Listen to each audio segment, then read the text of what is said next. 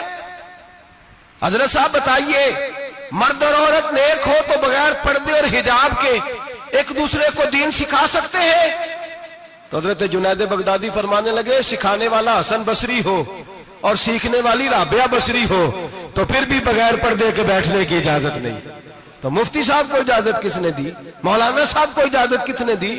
بڑا وہ نہیں ہوتا جو ٹی وی پہ زیادہ آتا ہے، بڑا وہ ہوتا ہے جو رسول اللہ کے دین پہ عمل زیادہ کرتا ہے۔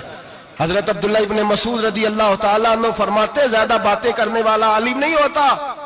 حضور پھر عالم کون ہوتا ہے؟ فرمایا پڑھو قرآن، انما یخشی اللہ من عبادہ العلماء، فرمایا بڑا عالم وہ ہوتا ہے جو اللہ سے زیادہ ڈرتا ہے، اس لیے کہ رب فرماتا ہے میرے بندوں میں سے جو عالم وہ ہیں جو اللہ سے زیادہ ڈرتے ہیں، خوف رکھتے ہیں۔ تو میرے بھائی رمضان المبارک میں بچنا ہے، پرہیز کا وقت ہے، تو کوئی شخص بھی کوئی شو نہ دیکھے، میری منت ہے آپ حضرات، کوئی شو نہ دیکھے۔ عورت کا تو پردہ ہے تو ہمیں تو تماشے پہ لگا دیا گیا، عجیب قسم کے ایکٹر آ گئے اور وہ مذہب سکھا رہے ہیں۔ میری اپیل ہے آپ سے کہ سحری افطاری کے وقت ٹیلی ویژن بند رکھیں، کیا چیز کھول کے رکھیں؟ یا قرآن کھول کے رکھیں یا رسول اللہ کا فرمان کھول کے رکھیں، اللہ رسول کی طرف توجہ رکھیں، وہ سیکھنے سکھانے کا وقت ہے۔ چھوڑے گویوں سے دین سیکھا جائے گا، ہمیں کوئی شکوہ نہیں، یہ پکی توبہ کریں، سویرے آئیں آ کے دین سکھائیں۔ اور میں ان سے بھی اپیل کروں گا کہ آؤ دین سکھاؤ۔ حضرت فضیل بن عیاض فرماتے ہیں میں ڈاکو تھا، کبھی کبھی چھپ چھپا کے جمعہ پڑھا کرتا تھا، پھر میں نے توبہ کی تو سچی توبہ کی، پھر میں نے توبہ کی تو رب کو راضی کرنے والی توبہ کی، پھر میں نے توبہ کی تو چھوڑی ہر شے، غریبوں کا لوٹا ہوا مال واپس کیا، جس کے پیسے نہ دے سکا اس کے گھر میں جا کے اس کی بھینسوں کو چارہ ڈالا، اس کے اونٹوں کی خدمت کی، میں نے قرضے چکائے۔ فرمایا میں سچی توبہ کر کے مسجد آیا، جس خطیب کے پیچھے میں جمعہ پڑھا کرتا تھا وہ میرے ہاتھ پہ بیعت کر کے مرید ہو گیا۔ اللہ تبارک و تعالیٰ نے اپنے بندوں کے دل میری طرف پھیر دیے، پھر تمہیں اس میں انعام دینے کی ضرورت نہیں پڑے گی، پھر تم کٹیا نشین بن کے بھی دین پھیلاؤ گے تو اللہ اس میں تاثیر پیدا فرما دے گا۔ تو روزے کا معنی رکنا ہے، روزے کا معنی بولیے، روزے کا معنی رکنا، کس سے؟ جھوٹ سے، غیبت سے، بدی سے، بدنگاہی، کھانے پینے۔ روزہ کس پہ فرض ہے؟ امیروں پہ کہ غریبوں پہ؟ جی کہنے نے میں تو کام ہی، میرا تو کام ہی محنت مزدوری والا، میں کیسے روزہ رکھوں؟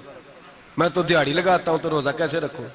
میں نے نہیں کسی حدیث میں پڑھا کہ روزہ وہ رکھے جو دفتر میں بیٹھتا ہے، صحابہ کے زمانے میں تو دفتر ہوتے ہی نہیں تھے، کسی جگہ نہیں لکھا ہوا روزہ وہ رکھے گا جو اے سی میں بیٹھتا ہے، تب تو اے سی تھے ہی نہیں۔ حضرت ابوبکر صدیق رضی اللہ تعالیٰ عنہ سے لے کر جناب بلال تک سارے اپنے ہاتھ سے کام کرتے، سارے اپنے ہاتھ سے کام کرتے، سارے۔ حضرت عمر فاروق رضی اللہ تعالیٰ عنہ خلیفہ وقت ہونے کے باوجود مال غنیمت کے اونٹ چرنے جاتے تھے تو چراگاہ میں چھوڑنے میں جاتے تھے، لینے بھی آتے تھے واپس، سارے لوگ اپنے ہاتھوں سے مشقت والے کام کرتے۔ حضرت بلال مزدوری کرتے، سلمان فارسی مزدوری کرتے، مقداد مزدوری کرتے، صحابہ مزدوریاں کرتے، روزے رکھتے، اور رمضان کے جانے کا وقت ہوتا تو در رسول پہ کھڑے ہو کے عرض کرتے محبوبہ دل نہیں بھرا، دل کرتا ہے کبھی رب سارا سال ہی روزے عطا کرے، سارا سال رمضان دے تو ہم سارا سال روزے رکھنے کو تیار ہیں۔ جذبہ تھا، طاقت تھی، ہمت تھی۔ آج نوجوان لڑکا ہے کہتا ہے مجھ سے بھوک برداشت نہیں ہوتی۔ میرے بھائی رب بیماری لا دینا، اللہ سے دعا مانگے اللہ شفائے عطا فرمائے، اور دعا کریں اللہ آزمائش سے محفوظ فرمائے۔ آپ یقین کریں میں نے لوگوں کو دیکھا ہے حلق سے قطرہ نہیں اترتا، خوراک کی نالی لگی ہوئی ہے، اعلیٰ غذائیں پکی ہوئی پڑی ہیں، عرش کا مالک کہتا ہے میں تیرے حلق سے گزرنے نہیں دوں گا، قانون بن گیا۔ میں نے دیکھا ہے ڈرپ پہ لوگ زندہ ہیں، بوتل لگی ہوئی ہے گلوکوز کی، گزارا چل رہا، اعلیٰ غذائیں پڑی ہیں، لاکھوں روپیہ تجوری میں پڑا ہے، مالک کہتا ہے تو نہیں کھا سکتا، تو وہ کھانے نہیں دیتا، نہیں کھانے دیتا۔ ایک شخص یورپ کے علاقے کا، میں کسی کالم نویس کا پڑھ رہا تھا، وہ کہتا ہے میری خربوں میں جائیداد ہے لیکن میرے معدے میں ایسی تکلیف ہے کہ میں آٹے کو چھان کر جو اوپر سے بورا نکلتا ہے صرف وہ کھا سکتا ہوں، اس کے علاوہ میں کائنات کی کوئی نعمت کھا نہیں سکتا۔ اور میرے بھائی وہ جب چاہے تو بڑے بڑے کھانے کھانے سے تجھے روک دے، تیرے دانت چبانے کے قابل نہ رہے، زبان نگلنے کے قابل نہ رہے، معدہ تیرا ہضم کرنے کے قابل نہ رہے، وہ جب چاہے تو جو مرضی کر لے۔ وہ کہتا چل تو میری مرضی پہ چلنا، 1 مہینہ میرے کہنے پہ نہ کھا، 1 مہینہ میرے کہنے پہ نہ کھا، تو یا اللہ تو کیا کرے گا؟ فرمایا صوم تصحو، میرے نبی پاک نے فرمایا تم روزے رکھو، اللہ تمہیں صحت عطا فرما دے گا، اللہ تندرستیاں دے دے گا، شفائیں دے دے گا۔ تم روزے رکھو، اللہ تمہیں، سبحان اللہ، اللہ طاقت دیتا ہے، ہمت دیتا ہے، اللہ ہمت دیتا ہے۔ میں نے دیکھا ہے، میں نے بزرگوں کو دیکھا ہے، ضعیف لوگوں کو دیکھا ہے، کمزور لوگوں کو دیکھا ہے، میں نے دیکھا ہے روزے رکھتے ہوئے، مزدوروں کو دیکھا ہے روزے رکھتے ہوئے۔ میں اپنے ابا جی کو کہتا ابا جی اتنی سخت گرمی اور مزدوری آپ کرتے اور مزدوری کے عالم میں روزہ رکھتے، تو کہتے پتر روزہ کی آندا ہے، روزہ کدوں کو جاندا ہے، روزہ اپنی جگہ تے وے مزدوری اپنی جگہ ہوتے۔ اور کئی دفعہ مینوں فرمان لگے، مینوں یار سمجھ کوئی نہیں لگدی، پتہ نہیں روزیاں چ اللہ طاقت کتھوں دے چھڑدا ہے اتنی زیادہ، کام بھی زیادہ کریدا ہے تے روزہ بھی بھائی صوم تصحو، میرے مصطفیٰ نے فرمایا تو روزہ رکھ، اللہ تجھے صحت عطا فرما دے گا۔ رب تعالیٰ تجھے، یہاں ہوٹل کھلے ہوئے ہیں، یہاں عجیب حالات ہیں، ہوٹل کھلے ہوئے ہیں، لوگ بہانے ڈھونڈتے پھرتے ہیں، کہتے ہیں کٹ لگ گیا تھا، ذرا تھوڑا سا خون نکل آیا، سنی پلاس لگائی ہے تو روزہ نہیں رکھا، یہ ذرا مجھے تھوڑی دقت ہو گیا تو میں نے روزہ نہیں رکھا، کھانسی لگ گئی ہے تو روزہ نہیں رکھا۔ او خدا کے بندے، روزہ تو نعمت ہے۔ اور سبحان اللہ، میرے نبی پاک نے فرمایا لکل شیء زکات و زکات الجسد الصوم، فرمایا ہر شے کی زکات ہوتی ہے، وجود کی زکات روزہ ہے، روزے رکھو جسم کی زکات نکل جائے گی۔ فاقہ کرنا بھی میرے نبی پاک کی سنت ہے، مسواک کرنا بھی سنت ہے، اور فاقہ کرنا بھی، مسواک والی سنت زیادہ اپناتے ہیں لوگ، فاقہ کرنا بھی نبی پاک کی سنت ہے۔ ایک صاحب مجھے کہنے لگے جناب بیٹھ کے کھانا حضور کی سنت ہے، میں نے کہا کبھی کبھی نہ کھانا بھی نبی پاک کی سنت ہے، نہ کھانا بھی حضور کی سنت ہے۔ اور ہمارے فقہاء نے لکھا ہے جو روٹی زیادہ کھاتا ہے اس میں 2 باتیں پیدا ہو جاتی ہیں، کیا کیا؟ ایک بولتا زیادہ ہے، دوسرا سوتا زیادہ ہے، غافل ہو جاتا ہے۔ فقہ اور حکیم اطباء ڈاکٹر کہتے ہیں کہ پیٹ خالی رہے نا جس آدمی کا، اس کا حافظہ مضبوط ہوتا ہے، اس کے ذہن کی گرہ کھلتی ہے۔ زیادہ کھانے سے تو خماری چڑھتی ہے، دماغ ڈھونڈتے پھرنا روٹی کدھر سے آج اچھی ہے، گھر میں نہیں پکی تو ہوٹل چلے جانا، کھانے کے سوا اور کام ہی کوئی نہیں۔ اور صاحب میرے نبی پاک علیہ السلام نے فرمایا کافر 7 آنتوں سے کھاتا ہے، 7 آنتوں سے، اور فرمایا میرا مومن 1 آنت سے کھاتا ہے، اس کے وجود میں کھانے والی 1 آنت ہے، کافر 7 آنتوں سے کھاتا ہے۔ فاقہ کشی سے نورانیت پیدا ہوتا ہے، کم کھانا۔ دیکھیں نا نبی پاک صلی اللہ علیہ وسلم نے اللہ سے فاقہ مانگ کے لیا ہے، یا اللہ 1 وقت روٹی دے، 1 وقت کا فاقہ دے، مانگ کے لیا ہے نبی پاک نے، مانگ کے۔ حضرت ابو ہریرہ رضی اللہ تعالیٰ عنہ فرماتے ہیں بھوک زیادہ لگتی تھی نا جب مجھے، تو میں حضرت عمر سے، ابو بکر سے، عثمان مولا علی سے کوئی مسئلہ پوچھ لیتا تھا، اور جب میں مسئلہ پوچھتا تھا تو وہ مجھے روٹی کھلا دیتے تھے، جب میں ان سے مسئلہ پوچھتا تو وہ مجھے، حضرت ابو ہریرہ فرماتے ہیں مجھے بھوک لگی، میں حضرت عمر کے پاس گیا، ان سے مسئلہ پوچھا، ان کا رواج تھا جب میں مسئلہ پوچھتا تو پہلے روٹی کھلاتے۔ ہمارے بزرگ یہ فرماتے ہیں کہ کھانے کھلا کے دین پڑھاؤ، صرف تمہارا کتب خانہ نہیں کھلا ہونا چاہیے، تمہارا دسترخوان بھی کھلا ہونا چاہیے۔ کسی نے نبی پاک صلی اللہ علیہ وسلم سے پوچھا تھا بہترین مسلمان کون ہے؟ حضور نے فرمایا جو سلام لینے میں پہل کرے اور روٹی زیادہ کھلائے، جو روٹی ہر وقت فکر کرے آ یار تو روٹی کھا لے، روٹی کھانے کی طرف توجہ دلائے۔ کھلانا سنت ہے، زیادہ کھانا اس میں بھی فرق رکھے۔ تو نبی پاک صلی اللہ علیہ وسلم کے صحابی حضرت ابو ہریرہ رضی اللہ تعالیٰ عنہ فرماتے ہیں میں نے حضرت عمر سے مسئلہ پوچھا، میں نے کہا حضور مسئلہ بتائیں، تو کہتے پہلے ان کی عادت تھی جب میں مسئلہ پوچھتا تو روٹی بھی کھلاتے، آج انہوں نے مسئلہ ہی بتایا ہے، روٹی کوئی نہیں کھلائی۔ تو مجھے کہنے لگے ابو ہریرہ تو سوچتا ہوگا روٹی نہیں اس نے پوچھی، تو نے کب سے کھانا نہیں کھایا؟ میں نے کہا آج صبح سے۔ تو جناب عمر کہنے لگے میں نے کل صبح سے نہیں کھایا۔ چل ابو بکر صدیق کے گھر مسئلہ پوچھتے ہیں، کہتے ہیں جناب صدیق اکبر کے دروازے پہ گئے، جا کر کے ان سے مسئلہ پوچھا۔ ان کی بھی عادت تھی جب کوئی مسئلہ پوچھنے جاتے تو دسترخوان بچھا لیتے، کہتے آؤ روٹی بھی کھلاتا ہوں مسئلے بھی بتاتا ہوں۔ کہتے ہیں گئے تو انہوں نے بھی مسئلہ بتایا, روٹی کوئی نہ پوچھی. تو کہنے لگے عمر ابو ہریرہ تم لوگوں نے کل پرسوں سے نہیں نہ کھایا ہوگا. اور ابو بکر کو 4 دن گزر گئے ہیں, تھوڑا سا دودھ ملا ہے یا کھجور ملی ہے, روٹی کوئی نہیں ملی. چلو در رسول پہ چلتے, آؤ حضور کی بارگاہ. کہتے ہیں نبی پاک کی بارگاہ میں آئے, حضور نے چہرے دیکھے, کریم سے مسئلہ نہیں پوچھنا پڑا. میرے مصطفیٰ کریم نے فرمایا بھوک لگی ہوئی ہے تم تینوں کو, 3-4 دن ہو گئے. اللہ کے رسول نے فرمایا مجھے پورا ہفتہ ہو گیا ہے. سبب کچھ اور ہے جس کو تو خود سمجھتا ہے. زوال بندہ مومن کا بے زری سے نہیں, بھوک نقصان کا وجہ نہیں بنی, وجہ کوئی اور بنی ہے. رشوتیں جو بازار گرم ہوئے ہیں لوٹ مار کے, یہ روٹی کے لیے نہیں, یہ زیادہ کھانے کے لیے, یہ بینک بیلنس کے لیے گرم ہے. یہ لوٹ مار کا مقصد کوٹھیاں بنانا ہے, روٹی کا تو رب کریم کا وعدہ ہے. جو روز روتا ہے شام کو کہ میرا کاروبار کوئی نہیں, اصل میں کہتا ہے بنگلہ کوئی نہیں, اصل میں کہتا ہے کار کوئی نہیں, پجارو کوئی نہیں, روٹی تو اللہ عطا فرماتا ہے, اس کا وعدہ ہے. فرمایا حضور نے 3 دن بیت گئے, چلو. میرا بے تکلف صحابی ہے ابو الحسن انصاری, وہ بڑے نصیب والے ہوتے ہیں جن کو میرے نبی پاک خود کہتے تھے کہ تیری فلانی ذمہ داری ہے. اس زمانے کا تو کسی کو کہہ دیا جائے یہ تیری ذمہ داری ہے تو کہتا ہے یہ تو پھٹیکے ڈالنے لگ گیا, یہاں سے تو چھٹی کر دینی چاہیے. خوش ہوتے تھے صحابہ کہ ہماری ذمہ داری لگی. کہتے ہیں حضرت ابو الحسن انصاری کے گھر گئے, نبی پاک نے فرمایا بھوک بڑی لگی ہے کھانا لا. کہتے ہیں حضور نے اسے کہا تو اس آدمی کو تو وجد ہی ہو گیا.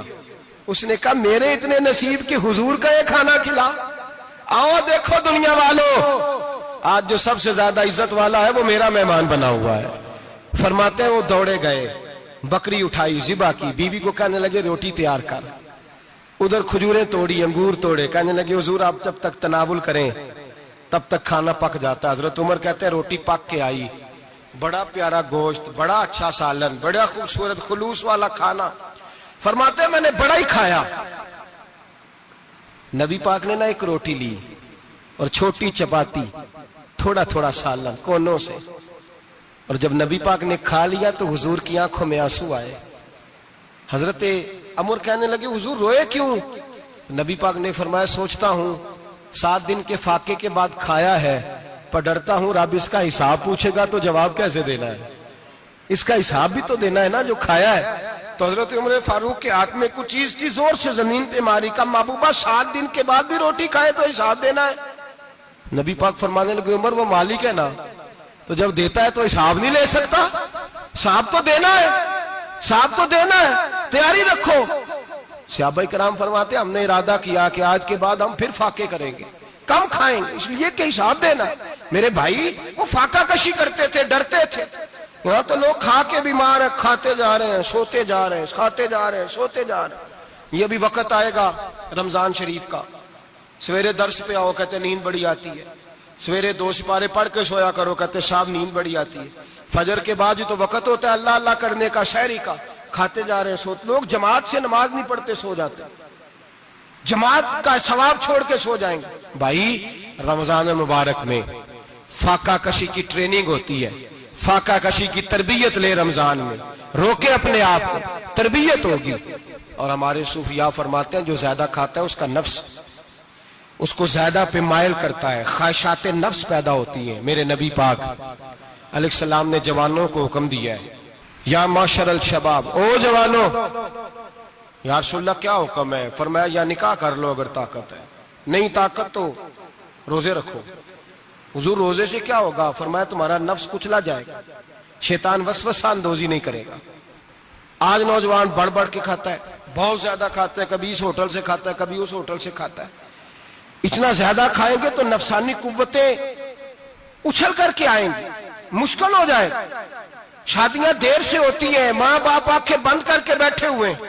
اگر ماں باپ کی ذمہ داری ہو اور ماں باپ نکاح نہ کرے تو نبی پاک نے فرمایا بچے گناہ کریں گے تو جتنا گناہ بچے کو اتنا باپ کو بھی ہوگا. تو ماں باپ چپ ہیں, دوسرا شادی مشکل بڑی ہے, مہنگی بڑی, اور تیسرا نہیں کر رہے کچھ لوگ تو روزے بھی نہیں رکھ رہے. تو رمضان ان کے لیے بھی وقت ہے, نفسانی قوتیں کچلی جائیں گی. کھانا جتنا کم کھایا جائے گا اتنا وجود کے اندر نفسانی خواہشات کم پیدا ہوں. تو رمضان تو پریکٹس ہے مجاہدے کی, دین کی. اور دوسرا میرے حبیب پاک صلی اللہ علیہ وسلم نے فرمایا ہے، حضور فرماتے ہیں کہ رمضان اور قرآن کا آپس میں رشتہ ہے۔ قرآن پاک کتنا پڑھنا چاہیے روزانہ؟ زیادہ سے اللہ جزا دے، امید ہے آپ زیادہ سے زیادہ ہی پڑھتے ہوں گے۔ بھائی سنیں، حدیث مبارکہ میں نبی پاک نے فرمایا رمضان اور قرآن دونوں مل کے نا، بڑی پیاری حدیث ہے، فرمایا دونوں مل کے اللہ کی بارگاہ میں میری امت کی سفارش کریں گے۔ رمضان اور اللہ اکبر، کس طرح؟ نبی پاک فرماتے ہیں رمضان کہے گا اے اللہ دن کے وقت میں نے اسے تیری رضا کے لیے کھانے پینے سے باز رکھا، اور قرآن کہے گا یا اللہ رات کو تیری رضا کے لیے کھڑا ہو کے یہ قرآن سنتا تھا۔ رمضان اور قرآن دونوں سفارش کریں گے۔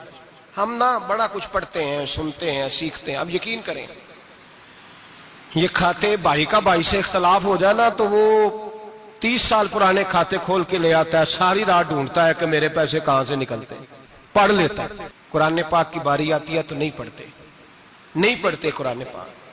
ابا جی کا ختم ہوتا ہے تو مانگتے پھرتے ہیں، کہتے ہیں 2 قرآن پاک 10 قرآن پاک۔ یہ باتیں بتانی نہیں چاہیے، کرنی نہیں چاہیے، لیکن چونکہ تربیت کے لیے بیٹھا ہوں تو کر دیتا ہوں۔ میرے شاگردوں سے پوچھیں، یہاں مدرسہ ہے الحمدللہ، درجنوں طلباء ہیں، اساتذہ ہیں، میرے پیر بھائی ہیں، اور میرا یہ دعویٰ ہے کہ شاید کوئی کسی سے اتنا پیار کرتا ہو جتنے میرے شاگرد اور مرید مجھ سے کرتے ہیں، لیکن میں نے کبھی کسی سے نہیں کہا کہ ذرا سورت فاتحہ پڑھ کے دینا، میں نے اپنے ابا جی کو ثواب دینا ہے۔ پوچھ لیں کسی سے نہیں کبھی کہا، کبھی نہیں میں نے کہا کہ ذرا مجھے تھوڑا سا قرآن پڑھ دیں۔ میں اس کو ناجائز نہیں کہتا، پڑھوانا چاہیے، لیکن میں اپنے والدین کے لیے کبھی سوال نہیں کرتا کہ مجھے ذرا پڑھ کے دو، میں نے بخشنا ہے، اس لیے کہ میں نے ذاتی طور پہ روٹین بنائی ہے۔ میں سمجھتا ہوں کہ کائنات کے اندر میرے اوپر جن لوگوں نے احسان کیے ان میں سب سے زیادہ حصہ میرے ماں باپ کا ہے۔ میں سمجھتا ہوں اس بات، کتنا نالائق ہوں میں کہ میں 1 مہینے میں ایک قرآن پاک بھی پڑھ کے ان کی روح کو احسال نہیں کر سکتا۔ میرا یہ طریقہ ہے ذاتی، میں قدغن نہیں لگاتا، میرا ذاتی طریقہ یہ، الحمد سے شروع کرو اور 2 سورتیں چھوڑ کے قرآن پاک ختم کر دو آخری، اور پھر فلق اور ناس صورتیں ساتھ لے جاؤ۔ یہاں بیٹھ کے سالے ثواب نہیں کرنا، ختم نہیں دلانا، ساتھ لے جاؤ، قبر پہ کھڑے ہو جاؤ اور فلق اور ناس صورتیں قبر پہ بیٹھ کے تلاوت کرو، اور جو قرآن مجید پڑھا ہے ان کی روح کو وہاں احسال کرو۔ او بھائی، اولاد جب ماں باپ کے لیے پڑھتی ہے تو اسے کہنا نہیں پڑتا اللہ بخش دے، اس لیے کہ اولاد کی نیکیاں خود بخود ماں باپ کے کھاتے میں جمع ہوتی ہیں، خود نیکیاں جمع ہوتی ہیں۔ میرے بھائی تو بچوں سے یہ تو مطالبہ کرتا ہے کہ بیٹا اس سال رمضان المبارک میں میرے لیے ستو ضرور بنانا، فلانی چٹنی ضرور تیار کرنا، یہ کیوں نہیں کہتا بیوی سے کہ ڈشیں کم بنانا؟ تو بھی بیٹھ کے قرآن پاک پڑھ، میں بھی قرآن پاک پڑھتا ہوں۔ ادھر آؤ بیٹا یہاں بیٹھ کے تلاوت کرو، میں بھی کرتا ہوں۔ بیٹی ادھر آؤ بیٹھ کے قرآن پاک پڑھو۔ کتنا وقت لگتا ہے؟ حافظ اور قاری اور علماء اگر پڑھے تو 20-25 منٹ لگتے ہیں قرآن پاک کا سپارہ پڑھنے، اور اٹک اٹک کے پڑھنے والا بھی پڑھے تو 1 گھنٹہ لگ جائے گا۔ اور میرے نبی پاک صلی اللہ علیہ وسلم نے فرمایا جو قرآن پڑھتے ہوئے اٹکتا ہے اللہ اسے ڈبل ثواب عطا فرماتا ہے۔ فرمایا جو زبانی پڑھے سنگل ثواب، جو دیکھ کے پڑھے اسے ڈبل ثواب۔ حضور کیوں؟ فرمایا اس لیے کہ میرا قرآن دیکھنے پہ بھی اللہ ثواب عطا فرماتا ہے، قرآن دیکھنے پہ بھی اللہ ثواب دیتا ہے، دیکھنے کا بھی ثواب۔ رمضان شریف میں قرآن پاک پڑھے، کھول کے پڑھے۔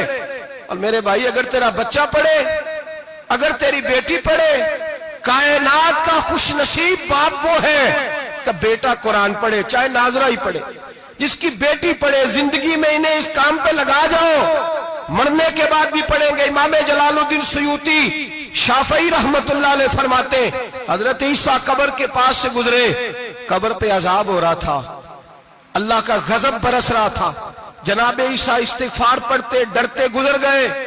تھوڑی دیر کے بعد، چند گھنٹوں کے بعد گزرے تو اسی قبر پہ پھول کھلے ہوئے تھے، رحمت برس رہی تھی۔ حضرت عیسیٰ علیہ السلام عرض کرنے لگے مولا تو بے نیاز ہے، میری طاقت نہیں تیرے کاموں میں بولنے کی، پر ابھی تو یہاں عذاب ہو رہا تھا، ابھی رحمت برس رہی ہے۔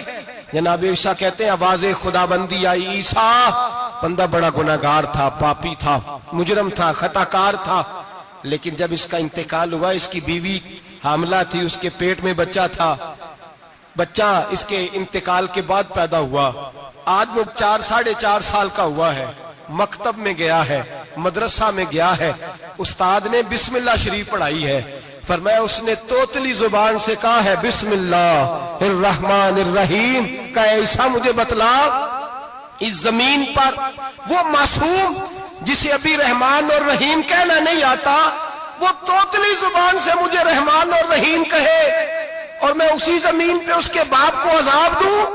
فرمایا اس نے ایک بار رحمان اور رحیم کہا ہے، میں نے اس کی باپ کی قبر کو نور سے معمور فرما دیا ہے، نور سے بھر دی ہے قبر، برکت سے بھر دی ہے۔ اللہ کرے میرے بیٹے بھی قرآن پڑھے، اللہ کرے میری بیٹیاں بھی قرآن پڑھے، اللہ کرے ہم سب کی اولادیں قرآن پاک پڑھے۔ لیکن نا امام اعظم ابو حنیفہ رمضان میں 61 قرآن پاک پڑھتے تھے۔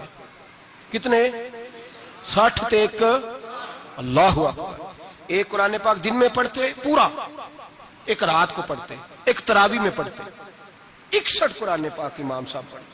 آپ فرماتے میں نے چھوڑ دیے سارے وظیفے، میں صرف رسول اللہ کا قرآن پڑھتا ہوں۔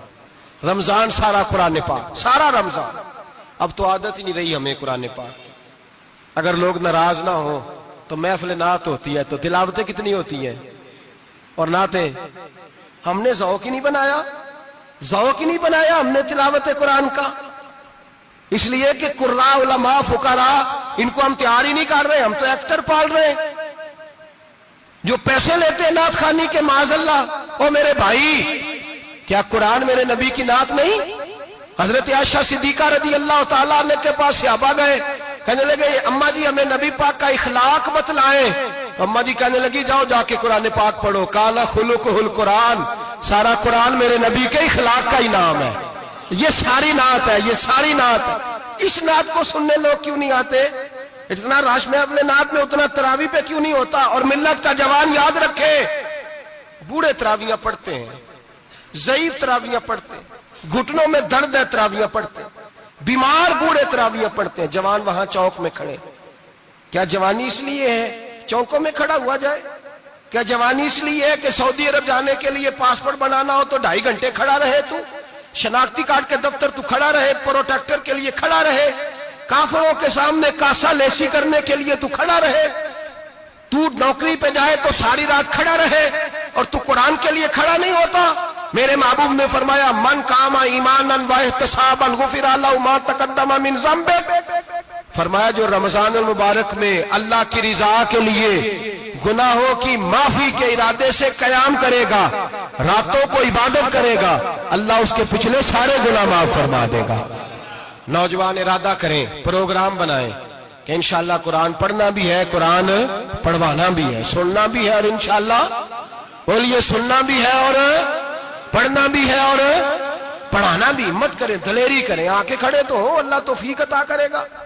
پہلی بات یہ کہ روزہ رکھیں، دوسری بات یہ کہ قرآن پاک کی تلاوت کریں، اور روزہ رکھیں تو روزے کے سارے حسن سمیت اسے رکھیں۔ نبی پاک نے فرمایا رمضان غمخواری کا مہینہ ہے، غمخواری کریں۔ ہمارے زمانے میں 2 قسم کی تکلیفیں ہیں، ایک تو غریب آدمی، اس کا حال یہ ہے کہ وہ مانگتے ہی گزارا کرنا چاہتا ہے، اس نے ہاتھ یوں کر لیا ہے تو اب اس کا یوں ہونے کو تیار نہیں۔ ضرورت اگر کسی آدمی کو کسی دروازے پہ لے جاتی ہے تو برا نہیں، لیکن سوال کا اپنے اوپر دروازہ کھول لینا یہ ٹھیک نہیں۔ فاقہ کشی پیدا کریں، حوصلہ پیدا کریں، تھوڑے پہ گزارا کرنا سیکھیں۔ غریبوں کو بھی اجازت نہیں کہ وہ نکل کھڑے ہوں میدان میں مانگنے کے لیے، ٹولیاں نکلتی ہیں رمضان میں، جتھے نکلتے ہیں خیرات کٹھی کرنے والے، بچیں۔ میرے نبی پاک صلی اللہ علیہ وسلم نے فرمایا جس نے بغیر ضرورت کے سوال کیا، جب قیامت کے دن آئے گا تو اس کے چہرے کے اوپر گوشت نہیں ہوگا، صرف ڈھانچہ ہی ہوگا۔ اتنی بھیانک صورت میں آئے، بغیر اشد ضرورت کے سوال نہ کر، کبھی سوال نہ کر۔ اور امیروں سے گزارش ہے کہ رمضان ہمدردی کا مہینہ ہے، ہمدردی کریں تو سامنے والے کی عزت کا بھی خیال کریں۔ یہ بات درست ہے کہ غریب سیاڑا نہیں ہوتا، اس لیے کہ جس کی جیب میں پیسے نہیں ہوتے بھائی اسے عقل بھی نہیں ہوتی، جس کے گھر کار نہیں ہوتی اسے چلانے کا طریقہ، جس کے گھر اوون نہیں ہوتا اسے چلانے کا طریقہ بھی نہیں آتا، جس کے گھر میں چیزیں ہوتی ہیں اسے چلانا بھی آ جاتا ہے، جدے کر دانے اودے کملے بھی اس کے سیانے ہو جاتے ہیں۔ تو چودھری صاحب، سیٹھ صاحب، نواب صاحب آٹا تقسیم کرتے ہیں، کھڑے ہو کے فوٹو کھچاتے ہیں، فیس بک پہ دیتے ہیں۔ اور ایک آٹے کا تھیلا اور 10 اخباروں میں فوٹو. اللہ سے ڈریں. رمضان ہمدردی کا مہینہ، ہمدردی کا. غریب کو دیں تو اس کی عزت کو رسوا نہ کریں. میرے نبی پاک علیہ السلام کے صحابی حضرت عبداللہ ابن عمر رضی اللہ تعالیٰ عنہ ڈھونڈ کے لاتے تھے مسکینوں کو، ڈھونڈ کے، اور جب لاتے تھے تو اپنے دسترخوان پر بٹھا کر اپنے ساتھ افطاری کرایا کرتے. اور پھر فرمایا اللہ تعالیٰ نے لن تنالوا البر حتی تنفقوا مما تحبون. اللہ کے راستے میں وہ چیز دینی ہے جو تمہیں زیادہ پیاری ہو. کون سی چیز جو تمہیں؟ میں تھوڑا سا بے باک ہوں، بعض دوستوں کے ساتھ، سب کے ساتھ نہیں. ایک دوست مدرسے میں گھی دینے آئے ایک دفعہ، تو وہ والا گھی دے گئے جو سب سے سستا تھا. تو میں نے کہا مجھے دیانتداری سے بچائے، آپ یہی کھاتے ہیں گھر میں؟ کہنے لگے نہیں. تو میں نے کہا پھر ہم نے بچے مارنے کے لیے تو نہیں نہ رکھے ہوئے، کیا وہ والا گھی اللہ کے راستے میں پیاری چیز دے رہی ہے نا. اس لیے گلے گلے نوٹ لوگ مسجد کے گلے میں ڈال جاتے ہیں، پھٹے ہوئے ڈال جاتے ہیں، کہتے ہیں جوڑ لیں گے مولوی صاحب. اور خدا کے بندے پیاری چیز دینی تھی تو نے، اور تو نے اس کا ترجمہ الٹ کر لیا ہے. سمجھ لیں رمضان المبارک میں کسی غریب کی مدد کرنی ہے تو ساتھ اس کی عزت بھی کرنی ہے. نبی پاک علیہ السلام کے دروازے پر جب یہ جملہ ایک ہے لیکن بڑا قیمتی ہے. صحابہ کہتے ہیں جب ہم دروازہ رسول پہ جاتے تھے خیرات بھی ملتی تھی اور عزت بھی ملتی تھی. خود بھیک دے خود ہی کہیں منگتے کا بھلا ہو. خیرات بھی ملتی تھی اور عزت بھی ملتی تھی. نبی پاک ساتھ عزت بھی دیتے تھے. مسکین کو غریب کو دیں اور خیر خائی کریں. جوتے بیچنے والے جوتوں کے ریٹ سستے کریں. کپڑا بیچنے والے کپڑے کا ریٹ، درزی صاحب بھی ریٹ سستا کریں. دکاندار بھی چیزوں کا ریٹ، حکیم صاحب پیسے کم لیں، ڈاکٹر پیسے کم کریں، حکومت نرخوں میں کمی کرے، اور یہ کام اجتماعی طور پہ کریں. میرے نبی پاک نے فرمایا رمضان غمخواری کا مہینہ ہے، اس میں غمخواری کرنی ہے، دوسرے کا خیال کریں، اظہار کریں، قربانی کریں. یہاں ہر چیز کا ریٹ بڑھ جاتا ہے رمضان شریف میں. ہر آدمی کہتا ہے میرا سیزن آ گیا ہے. توجہ بڑھائیں، خیال کریں، غمخواری کا مہینہ ہے. اور پھر آپ لوگوں سے یہ بھی گزارش ہے کہ رمضان المبارک کا جب مہینہ آئے تو جس آدمی کے ساتھ نیکی کرنی ہے وقت پہ کریں. کسی غریب کو پیسے دینے ہیں، کپڑے دینے ہیں تو یکم رمضان کو دیں. میں اکثر دوستوں سے پوچھتا ہوں، میں کہتا ہوں قاری صاحب نو جوڑا کدو دیندے ہو؟ کہندے 27 والے دن. میں کہ مینوں لگ گئی سمجھ، تہاڈی سازش ہے کہ جڑے سواں کے پاں نہ لوے. ایویں مولوی چودھری صاحب دے نال دے کپڑے پا لے تے کتے لکھیا اینوں دینا ہے 27. تسی دسو 27 والے دن کو درزی سی کے دیندا ہے؟ انہوں 3 گنا بھی پیسے دئیے تو کہندہ ہے جڑے باقی نے انہاں دے نہیں بٹن پہ لگ دے میرے کو. کتھوں جوڑا سی کے تو کس دن دیتے ہو قاری صاحب کو؟ کیا مقصد ہے؟ پہننے کے لیے دے رہے ہو یا اس لیے دے رہے ہو کہ نہ پہن سکے؟ تو بھائی آپ جب کسی کو کچھ چیز دیں گے تو کب دیں گے؟ جب وہ استعمال کر سکے. غریب کو لوگ فطرانہ دینے جاتے ہیں عید سے ایک دن پہلے، تو کیا کرے گا اس کا؟ وہ نہ تو کپڑے خرید سکا نہ روٹی لا سکا. بلکہ میرے حضرت صاحب فرماتے ہیں رمضان سے پہلے دے دو. رمضان کی نیت کر کے رمضان سے 1-2 دن پہلے دے دو، اللہ رمضان جتنا ثواب ہی عطا فرمائے گا. رمضان سے پہلے دو جس کو کچھ ہے دن، قبل از وقت تیاری کرو. اور میرے قبلہ حضرت صاحب فرمایا کرتے اپنے کپڑے بعد میں، غریب کے بچوں کے کپڑے پہلے، اپنے گھر کی ضروریات بعد میں، غریبوں کی ضروریات. اس لیے کہ اللہ پاک نے ان کا رزق بھی ہمارے گھر بھیج دیا ہے. ہماری ڈیوٹی لگائی ہے کہ تم نے بانٹنا، بانٹنے والے بنو. اور یہ ذہن بنائے کہ پتہ نہیں کس کا حصہ تھا جو اللہ نے میرے گھر بھیجا. یہ ذہن بنا کے بانٹ. اور جس کو دینے جائیں، ہاں آپ کو اجازت ہے تھوڑا بہت پتہ کرنے کی، لیکن تھوڑا بہت تفتیش کرنے کی اجازت، بال کی کھال اتارنے کی اجازت. میں نے دیکھا ہے لوگ غریبوں کا انٹرویو لیتے ہیں. تیرا تو فلانا کمانے والا نہیں، تیرا تو فلاں بچہ. او بھائی بہت سارے غریب ایسے ہیں، بڑے ہیں جو کمانے کی کوشش کرتے ہیں لیکن ان کا سبب نہیں بنتا. ہاں ہے ایسے لوگ جو سعودی عرب چلے گئے ہیں، کہتے ہیں تیرا تو فلاں باہر نہیں گیا.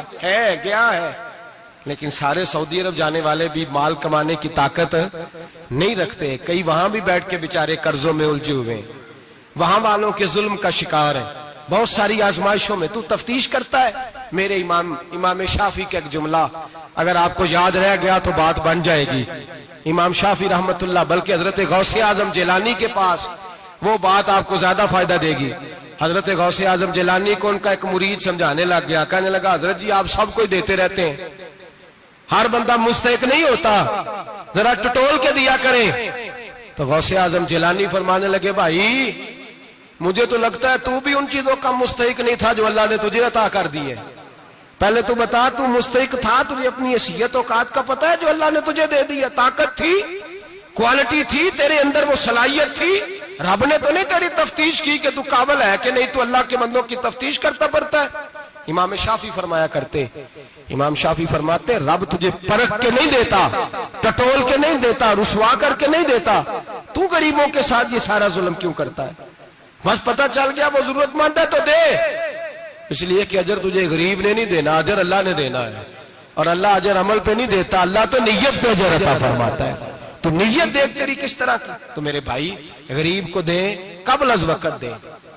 رمضان مبارک میں چوتھا کام, بات آخری اور چوتھا کام سنیں, رمضان میں دین سیکھیں. شیطان قید ہوتا ہے زیادہ سے زیادہ, اور جب آدمیوں کا پیٹ خالی ہوتا ہے نا تو ذہن جو ہوتا ہے نا وہ بھی اس کا فریش ہوتا ہے. اس میں کوشش کریں دین سیکھنے کی. میرے نبی کریم صلی اللہ علیہ وسلم نے اس دین کو علم کا دین قرار دیا ہے, شعور کا دین قرار دیا ہے, فہم کا دین قرار دیا. نبی پاک صلی اللہ علیہ وسلم نے فرمایا ایک عبادت کرنے والا عشاء کے بعد کھڑا ہو اور فجر تک نماز پڑھتا رہے. ایک عالم دین عشاء پڑھ کے سو جائے, اٹھ کے فجر پڑھ لے, تو وہ 70 عبادت کرنے والوں کا درجہ زیادہ نہیں, عالم کا درجہ پھر بھی زیادہ ہے. اس عالم دین کا درجہ زیادہ ہے, اس لیے کہ وہ لوگوں کو آگاہی دیتا ہے, شعور بخشتا ہے. یہ دین جو ہے یہ, اور نبی پاک صلی اللہ علیہ وسلم نے فرمایا عبادت کرنے والے پر عالم کا درجہ اتنا ہی زیادہ ہے جتنا میرا درجہ اپنے غلاموں پر زیادہ ہے. عالم کو حضور نے اتنا بڑا مقام دیا. دین سیکھیں, شعور حاصل کریں. یہ فقاہت کا دین ہے, شعور حاصل کرنے کا دین ہے. اور نبی پاک صلی اللہ علیہ وسلم نے فرمایا دین کی ایک بات سیکھ لینا 1000 نفل پڑھنے سے زیادہ درجہ رکھتی ہے. دین کی ایک بات سیکھ لینا 1000 جنازے میں شرکت سے زیادہ درجہ رکھتی. دین کی ایک بات سیکھ لینا, میرے نبی پاک صلی اللہ تعالی علیہ وسلم ارشاد فرماتے 1000 مریض کی عیادت کرنے سے زیادہ درجہ رکھتی. فرمایا جس نے رات کے ایک لمحے میں دین کی ایک بات سیکھی, اللہ اسے ساری رات عبادت کرنے سے زیادہ ثواب عطا فرمائے گا. میرے ایسا فرمایا کرتے جب سیکھنے والے کو یہ ثواب ملے گا تو بتائیے سکھانے والے کو کتنا ثواب ملے, اسے اللہ کتنا درد. رمضان آ رہا ہے, شیطان قید ہے, دین پھیلانے کی کوشش کریں, جد و جہد کریں. بڑی نیند آتی ہے فجر پڑھ کے, لیکن اگر کسی کا ارادہ بن جائے کہ دین سیکھنا بھی ہے اور دین بچوں کو, تو پھر کوئی نیند غلبہ. ایک مثال ایک عالم نے سمجھائی. کوئی بزرگ تھے, درویش عالم, ان کے پاس ایک عورت آئی, کہنے لگی میں بچوں کو سویرے بڑا جگاتی ہوں, بچے جاگتے نہیں نماز کے لیے.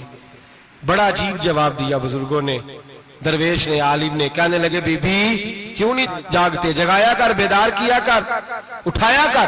کہنے لگی بڑی جدوجہد کرتی ہوں, اٹھتے نہیں, بیدار نہیں ہوتے. اللہ والے تھے نا. کہنے لگے یہ بتا اگر اس کمرے میں آگ لگ جائے تو پھر بچوں کو کیسے بیدار کرے گی, آگ سے بچانے کے لیے کیا کرے گی؟ پھر تو بالوں سے پکڑ بھی گھسیٹنا پڑا تو گھسیٹ کے کمرے سے لاؤں گی, پھر تو چوٹیں لگتی ہیں تو لگ جائے, پھر میں پرواہ نہیں کروں گی. آپ فرمانے لگے یوں سمجھ لے جہنم کی آگ جل رہی ہے, اگر تیرے بچے نے نماز نہ پڑھی تو آگ لگ جائے گی, اگر اس نے عبادت نہ کی تو اسے آگ, اب جیسے بھی تجھے اٹھانا پڑتا ہے اٹھا گھسیٹ کے باہر لا, لیکن اس کی نماز قضا. نیند بڑی آ رہی ہے سویرے, لیکن اگر دین نہ سیکھا تو مشکل ہو جائے. جیسے بھی اپنے آپ کو جگانا چاہیے, ہمت کرنی چاہیے, دلیری کرنی چاہیے. ہمیشہ مدحت خیر الانام میں گزرے, دعا ہے یہ عمر درود و سلام میں گزرے. آخر دعوانا اللہ اللہ ہے, مجھ پر پہرا دے گا کون لڑائی میں, مجھ پر پہرا دے گا کون لڑائی میں, مجھ پر پہرا دے گا کون لڑائی میں, مجھ پر پہرا دے گا کون لڑائی میں. میں صدیق اکبر آقا بول پڑے, بول پڑے, مٹھی سے بو جہل کی کنکر بول پڑے. اللہ اللہ ہے, اللہ اللہ ہے, اللہ. صلی اللہ علیہ